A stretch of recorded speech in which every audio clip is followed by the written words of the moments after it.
Bienvenue à ce nouveau numéro de votre magazine Femmes. Nous recevons pour vous Princesse Betou. Elle a fait parler d'elle lors du concours Madjabou avec une histoire teintée d'une tragédie qu'elle avait connue pendant cette période. Alors aujourd'hui, elle va ouvrir son cœur et nous parler de cette expérience. Je vais devoir la laisser parler et vous, je vous invite à l'écouter bien sûr. Madame, Messieurs, bienvenue à vous. Bienvenue également à vous, madame. Merci beaucoup, madame. Vous allez bien, princesse? Je vais très, très Après bien. Madjabou, il n'y a plus de pression? La pression a baissé? Un peu, oui. Un peu, parce que vous êtes dans d'autres projets.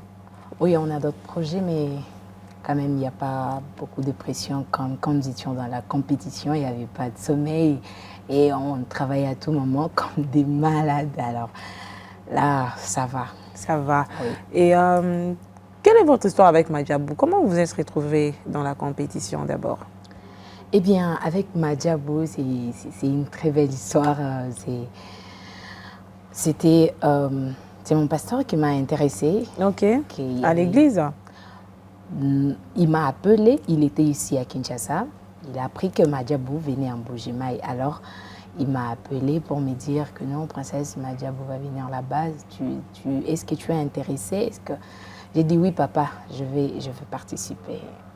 Alors, je suis arrivée les jours des auditions. C'était vers 8 heures. En tout cas, je suis restée dehors. Il y avait beaucoup de gens. Et c'était déjà vers 17 heures, de 8 heures à 17 heures. Alors, on me dit, bah, ton nom n'est pas enregistré, tu dois rentrer à la maison. J'ai dit, oh non, je ne peux pas quand même rentrer à la maison. Je suis restée là, calme. Et puis, j'ai appliqué la timidité. Alors, je suis restée là. Et il a eu quand même pitié de moi. Il m'a dit, bah, donne-moi ton numéro. Bien que tu n'étais pas enregistré, mais depuis que je t'ai dit de partir, tu es quand même là. Alors, ne me déçois pas. Depuis qu'ils avaient commencé, il y avait des oranges et tout. Il n'y avait pas de verre? Pas encore. Et j'ai trouvé quand même grâce. Dieu m'a fait grâce d'avoir un verre directement. Et puis, je suis rentrée à la Et tu étais parmi les dernières personnes à passer, apparemment? Oui, j'étais j'étais avant-dernière personne. Avant la dernière personne. Et c'est comme ça que l'aventure a commencé? Oh, oui. Vous chantez depuis quand? Je chante depuis que je suis toute petite. Voilà. J'ai chanté. J'ai commencé vraiment Vous chantez à la chorale? Non. Ou comment, dans un groupe? Qu'est-ce que vous faites? Vous-même, vous êtes groupe, comme on dit? Eh oui, j'ai un groupe. Et ben, avant, j'ai commencé d'abord parce que je suis née dans une famille où on chante, ma mère chante, mon papa aussi chante. Et Ah, c'est une grâce, ça. Oui. Il chante à l'église? Oui. Mon papa, c'est un pasteur et ma maman, elle chante toujours. Alors, ma maman avait une chorale et puis j'étais aussi là, j'étais toute petite, tu chantais déjà? Et j'ai chanté déjà avec ma maman, j'étais au milieu des mamans et tout. Et voilà. Donc, j'ai commencé à chanter à l'âge de 5 ans. Et puis, j'ai vraiment amélioré professionnellement. J'ai eu mon groupe à l'âge de 10 ans. Déjà? Oui. Ah, mais c'était pas tôt? C'était avec des grands ou des enfants? D'abord, j'ai commencé avec les enfants. Oui, bah, pas les enfants quand même. J'étais aussi enfant. J'étais aussi enfant, mais j'ai chanté quand même avec... nous étions encore enfants, nous tous. Ok. Et là, je ne chante plus encore avec des enfants. J'ai mon groupe. Tu as grandi, évidemment. Quoi de plus normal? Mais voyons, j'ai mon groupe de 10 personnes. Ok. Oui. À Mbujimaï toujours? Mbujimaï toujours, oui. Et maintenant que tu es ici, comment ça se passe? Bon, j'ai d'abord tout arrêté pour continuer d'abord avec Madjabou. Oui. Ok. Dans cette aventure, tu as connu une expérience assez difficile. C'est que tu as eu un coup de couteau, c'est ça?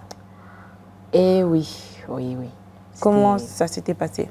C'était vraiment difficile et c'est un peu difficile à relater parce que... Oui, beaucoup de gens ont envie de savoir parce qu'après, on a vu les images, on ne savait pas comment ça s'était passé, on vous a vu, vous êtes revenu dans la compétition en forme, un miracle s'est passé pendant ce temps.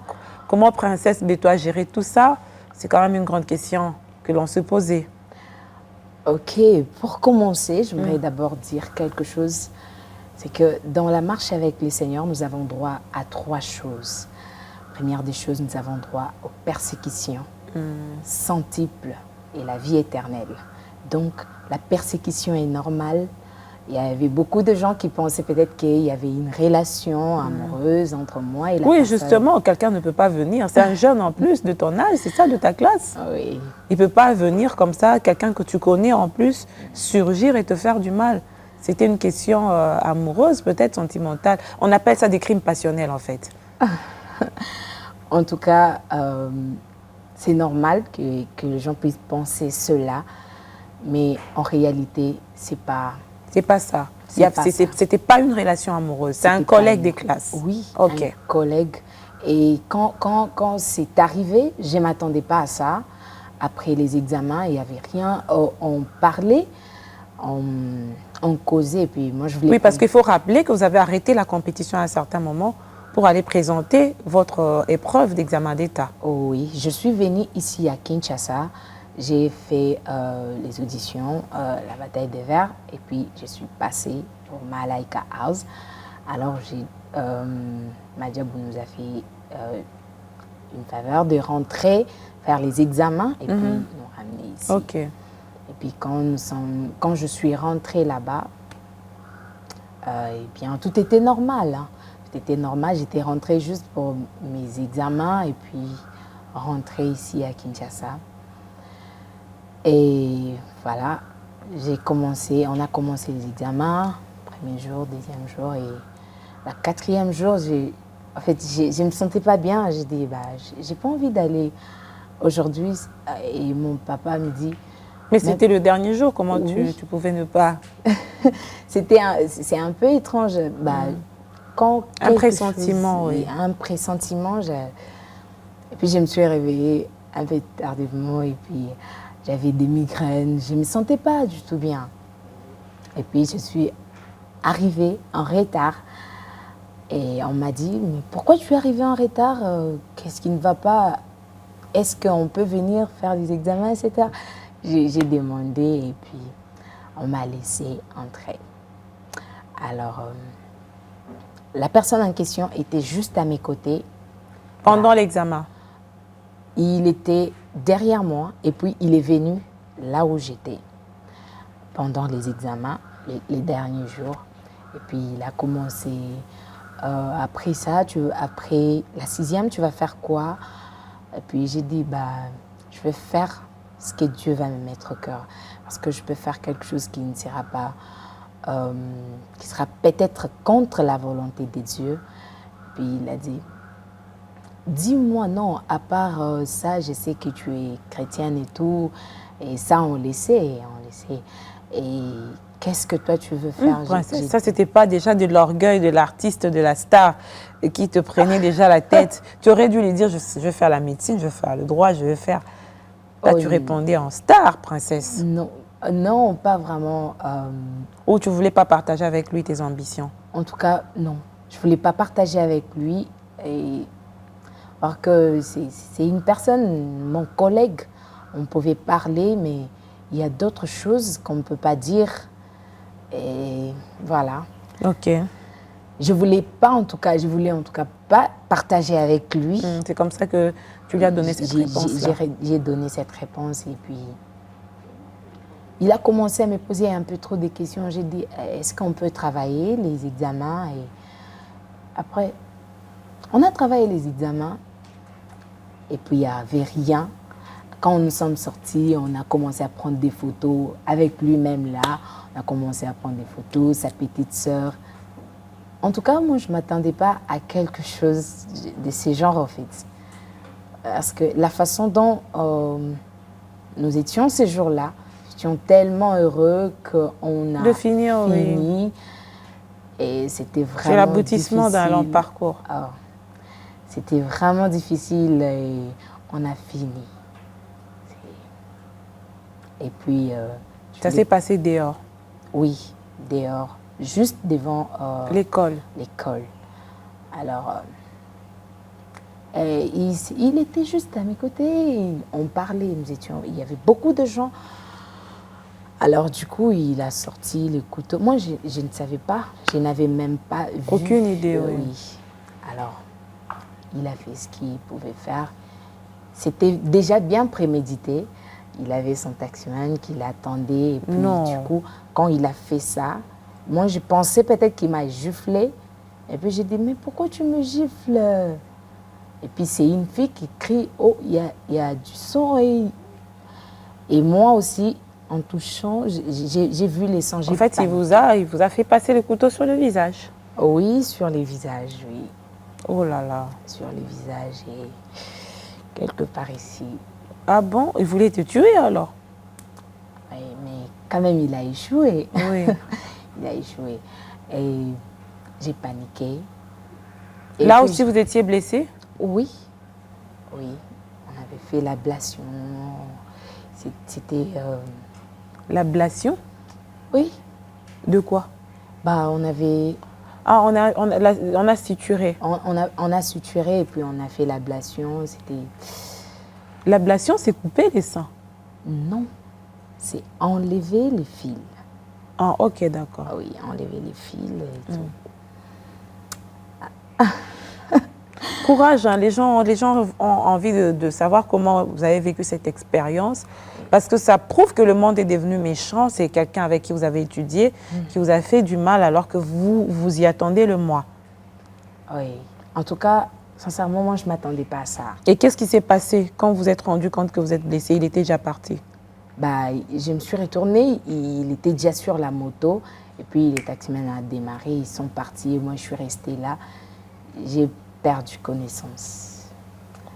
Et puis, à un certain moment, parce que j'étais sous anesthésie, je me suis réveillée, j'étais sous anesthésie et puis ça partait un peu petit à petit.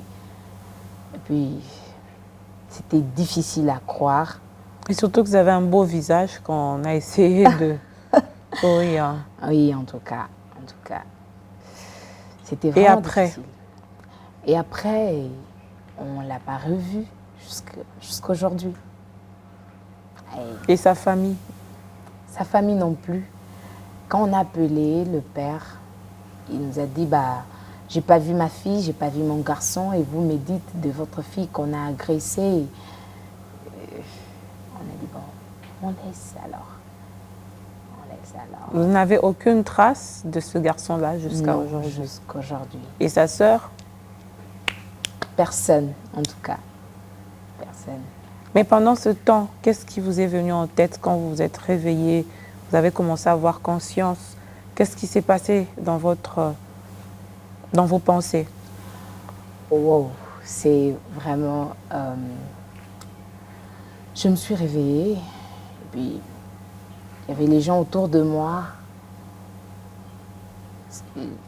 Mon subconscient avait gardé cet événement-là. Oui. Et puis, ça a commencé à revenir. C'est traumatisant. Oui, je ne croyais pas, en fait. Je ne sais même pas comment expliquer les sentiments que j'avais ce jour-là. Mais en tant que chrétien, servante de Dieu aussi, je n'ai pas voulu, parce qu'il y avait des gens qui disaient, bah, il faut faire ça, faire ça. Il faut déposer une plainte. Oui. D'abord, commencer par là. Oui, c'était toute la famille qui était vraiment... en colère. En colère. Ils se sentaient trahis, quelque chose comme ça. Et surtout que c'est leur cadette. Ah, Princesse est la cadette de la famille. Oui. Au milieu de combien d'enfants? 12. Ah, c'est une grande famille. Oui. Quoi de plus normal, vous vous sentez protégée? Oui, vraiment protégée. Et ces jours-là, j'étais seule. Ces jours-là, par rapport à ta décision à toi, qui était laquelle? Je me suis réveillée. Les gens Et ils attendaient vraiment, les commissaires étaient déjà là pour prendre ce que j'allais dire. Et du coup, moi, j'ai dit, je pardonne à Angèle. J'ai pris que mon Dieu. Comment c'est une dame? Non, c'est un garçon. Comment il s'appelait? Angèle. Angèle, ok. Je les pardonne. En tout cas, je l'avais pardonné avec sincérité. Vous l'avez pardonné jusqu'à aujourd'hui? Oui, je l'ai pardonné. Mais quelles sont les leçons que vous avez tirées particulièrement de cette tragédie, de ce drame? Vous auriez dû perdre la vie comme ça. C'était lié à Madjabou? Oh non. Peut-être qu'avant, si vous n'étiez pas dans Madjabou, vous n'allez pas faire ça. Bon, ce sont des combats qui arrivent dans la vie parce que l'élévation vient avec beaucoup... En fait, le vent aussi peut souffler tout en montant. Je vois un peu, vous voyez un peu. Et moi, je ne dis pas que c'était parce que Madjabou était là. Non, peut-être que se dit cette fille, elle se prend trop la tête maintenant. Elle est partie à Kinshasa. Elle était sélectionnée. Elle va devenir une star. Peut-être qu'ils étaient aussi conscients que vous avez des capacités énormes dans le chant. Peut-être que vous serez sélectionné comme oui, Madjabou. mais ils ont tout essayé. Comme je vous ai dit dès le départ que nous avons droit aux persécutions. Donc, quel que soit le problème qui peut arriver dans la marche d'un enfant de Dieu, on reste focus. On avance avec la force qu'on a. C'est la force que vous avez eue. Oui. Après, vous êtes quand même revenu dans la compétition. Vous aviez encore des plaies quand vous êtes revenu? Oui, c'était encore un peu visible. Visible, oui. Mais vous gardez quand même des cicatrices. Vous n'êtes pas... Ça ne vous dérange pas? Comment vous vivez? Bon, en tout cas, sérieusement, ça m'a dérangé le jour où on m'a blessée. Et c'était les jeudis à 11h32 ou quelque chose comme ça. Je me rappelle très bien. Et c'était difficile à supporter. Mon visage était lisse et du coup, j'ai une cicatrice au visage. Très visible. Très visible. C'était difficile à supporter. Jeudi, vendredi, samedi. Et dimanche, je suis allée à l'église, j'ai chanté. Et Dieu m'a donné en tout cas la force de chanter. J'ai chanté, bien que ça faisait mal, mais j'ai chanté. J'ai chanté pour montrer que et Dieu est là. Il est là pour nous protéger, bien que l'ennemi aussi est là. Les diables existent. Mais quand on a Dieu, on ne peut pas avoir peur de quoi que ce soit. Oui. On l'appelle les lions de la tribu des Juda. Oui. Parce que les lions, quand il est dans la forêt, il est le roi de la forêt. Oui. Alors notre Dieu, il est notre roi. Donc, moi, en tant que princesse, je ne pouvais pas avoir peur. Bon, on enlève d'abord... Mais vous avez gardé des séquelles de trauma, par exemple, parfois vous avez peur quand vous voyez des gens autour de vous ou le Seigneur vous fait grâce? Oui, en tant qu'humain, j'ai peux avoir peur. Et à un certain moment, quand je suis arrivée à Malaika, je ne voulais pas toucher... Bon, après cet événement-là, toucher, voir les couteaux, oui. voir... les ustensiles oui, tranchants. En tout cas, je ne voulais pas. J'avais vraiment peur et être au milieu de gens, entourée de gens, beaucoup de gens. En tout cas, moi... Ça vous a pris du temps. Le Seigneur m'a fait grâce. Ok. Oui.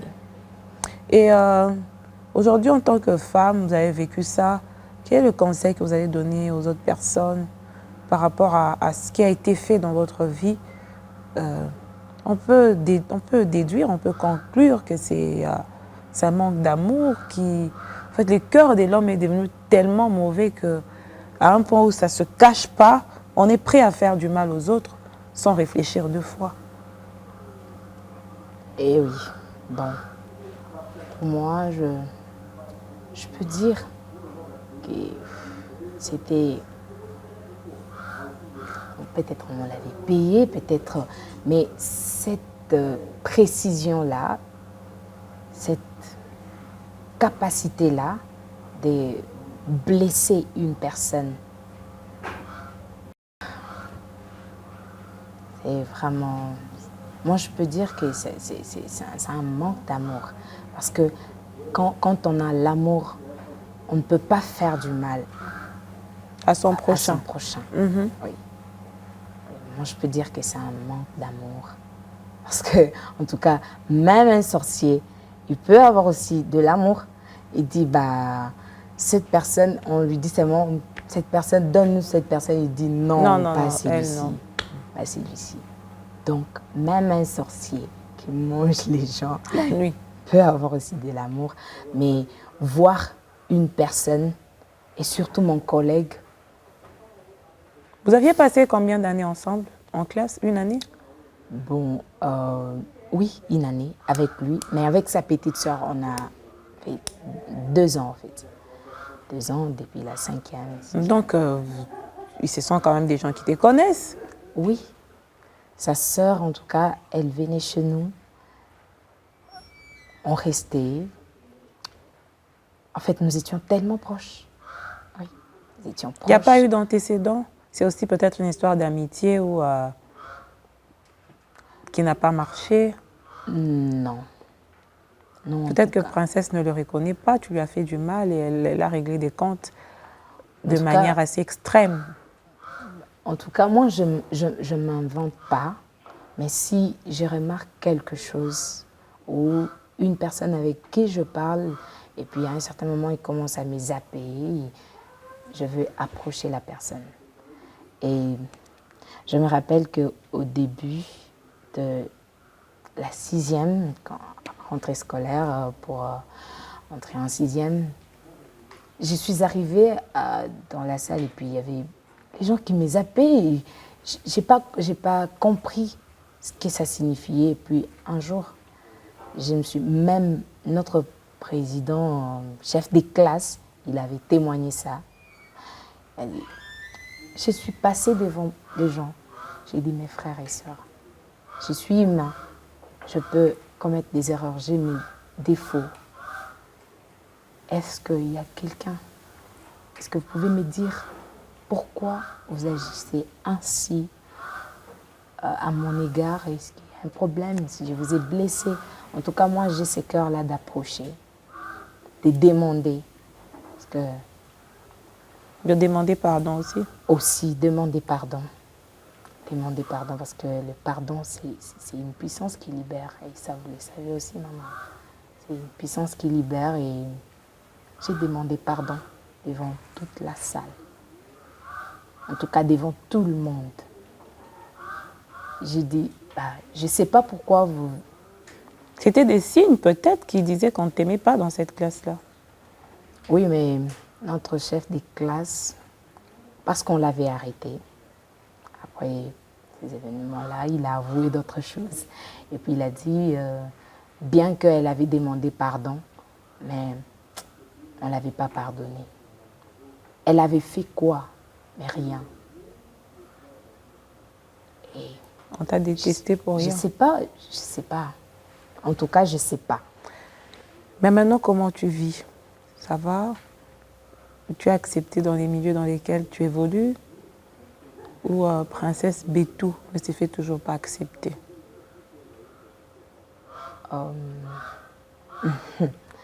Je suis heureuse de vivre là où je suis. Je suis très bien là où je suis. Et surtout que j'ai passé un long moment à Madjabou. En tout cas, Madjabou, c'est une bénédiction. C'est une bénédiction pour des vies, et particulièrement pour moi. Pour moi aussi. Tu ne regrettes pas? Je regrette rien. Je regrette rien dans la famille. Il y a eu des moments de folie et c'était comme ça. Et Tu as atteint quel niveau là? Vous étiez en finale à 12 et Tu étais parmi les 12 finalistes, c'est ça? Ah oui. 4 sont passés. Les 8 finalistes,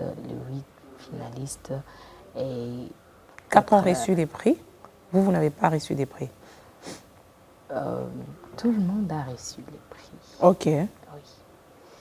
Oui. C'est quoi la continuité? Vous allez recevoir dans l'encadrement, vous continuez avec Madjabou? Et maintenant, nous sommes des artistes Madjabou Gospel.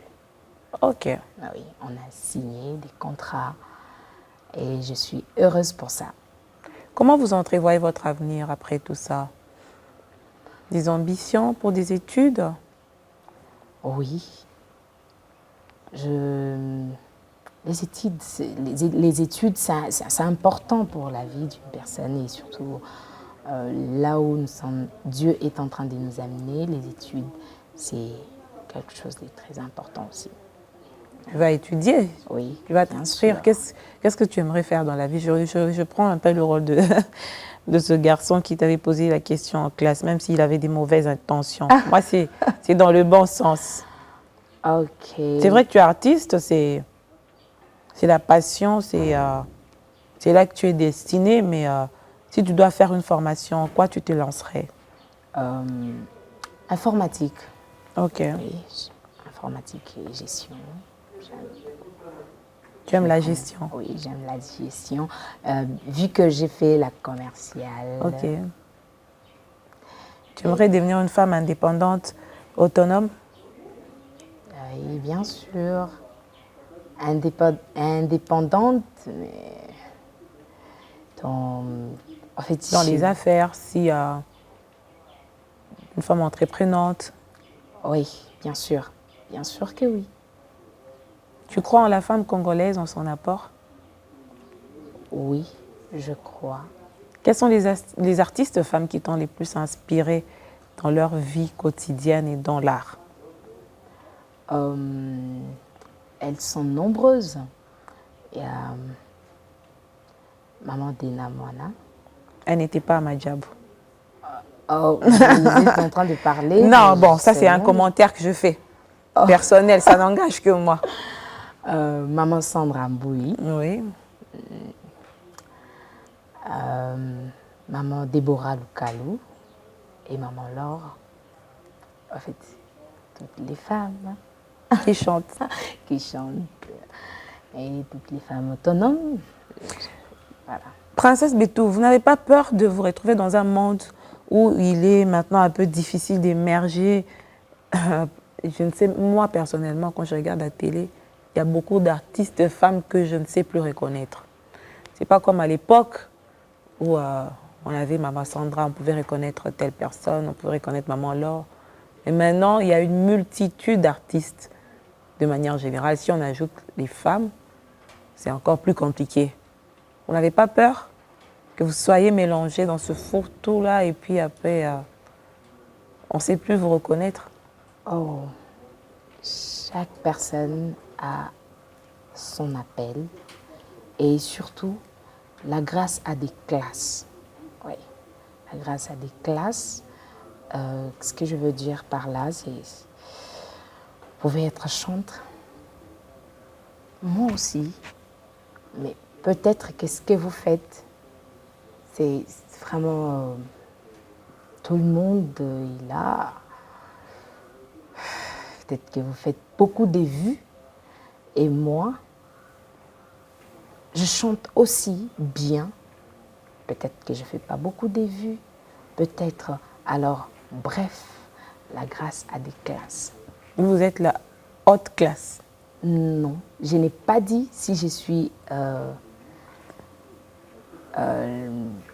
au-dessus oui. ou en bas ou au milieu. J'ai dit seulement en général que la grâce a des classes. Chacun de nous a une grâce particulière. Ok. Donc, oui. Vous n'avez pas peur? En tout cas, pas vraiment. Par rapport à votre expérience, quel est le message que vous donnerez aujourd'hui à tous les Congolais qui nous suivent par rapport à ce que vous avez vécu? L'émission est presque finie. Ok. Bon, moi je peux dire,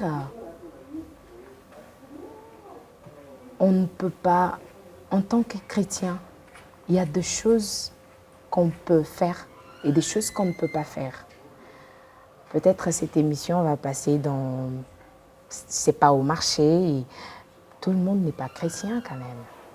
Et je suis en train de prier qu'une personne qui n'a pas encore donné sa vie à Dieu, qu'il puisse donner, et qui est là en train de vouloir aux autres, peut-être que, parce que je ne sais pas la raison qui a poussé à Angèle de me Faire du mal. faire du mal. Je ne sais pas. Nous sommes tous des humains. On peut avoir des défauts, on peut avoir des côtés faibles, mais si cette idée-là de faire du mal à ton prochain devient peut-être un esprit, en tout cas, pense à l'œuvre que Dieu a fait à la croix. Quand on n'est pas chrétien, Quand on n'est pas chrétien, pense au moins. Je viens de dire que même les sorciers, ils ont de l'amour. Et quand on n'est pas chrétien, je suis en train de prier pour que ces messages touchent le cœur d'une personne, que à travers ce message, qu'une personne puisse donner sa vie à Dieu. parce que vous estimez que si quelqu'un donne sa vie à Christ, il ne pourra pas penser à faire du mal à son prochain. Moi, je dirais non, parce que il y a plusieurs chrétiens aujourd'hui qui se font du mal. Eh oui, mais un vrai chrétien ne peut pas faire du mal à son prochain. Seulement, permettez les termes, le soi-disant. Oui. Parce qu'une personne qui a donné sa vie à Dieu ne peut jamais faire du mal. Maman, quand vous êtes là et puis vous êtes chrétien, vous ne pouvez pas penser à faire du mal à qui que ce soit. Une personne avec qui vous avez passé en fait, du temps à l'école et tout, peut-être au travail. La fin à sa vie. Oui, même si quelqu'un a fait quelque chose qui vous a blessé, approchez la personne. Parler, discuter. Peut-être en faisant ça, la personne a ses propres raisons. Et en passant, je vais dire quelque chose qu'une maman très bien avait dit. Tout le monde a raison. Mais quand, où et comment? Oui. L'incompréhension, c'est la vitesse de la compréhension. La manière dont vous pouvez comprendre quelque chose, c'est pas, on ne va pas comprendre de la même façon, de la même manière, non. Moi, je peux comprendre, bon, peut-être quand maman a dit ça, peut-être que c'est comme ça, alors que c'était pas mon intention. C'était pas votre intention, et une autre personne peut comprendre, mais non, peut-être qu'elle a fait ça pour ça. Une autre personne peut comprendre vite, rapidement, comprendre, et une autre personne aussi peut dire pourquoi elle a fait ça, pourquoi elle a dit ça, pourquoi. Alors,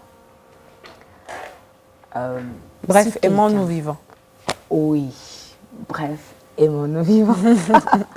En tout cas, vous avez raison. Oui, aimons-nous vivants. Mapendo. Oui, Mapendo, toujours, ça va simplifier les choses. Oui. On aura moins de temps de réfléchir à se faire du mal, surtout en tant que des jeunes. C'est très important. Oui. On vous souhaite bonne chance avec Madjabou. Merci beaucoup. Princesse Betou était de nôtre. Elle nous a raconté son expérience qui a été à la fois heureuse, puisqu'elle a eu cette occasion de pouvoir se faire découvrir avec son talent dans le concours Madjabou, mais en même temps, elle a été choquée, elle a été touchée par son ami, par un collègue de classe qui l'avait blessée par couteau sur le visage et sur le corps. Qu'à cela ne tienne, aujourd'hui elle est vivante, elle continue sa course, elle continue avec ses objectifs, elle prêche l'amour et le pardon, c'est ce qu'elle nous a dit aujourd'hui, Et merci encore une fois, princesse, d'avoir parlé avec votre cœur. C'est moi qui vous remercie, maman. À bientôt. À bientôt, maman. Au revoir.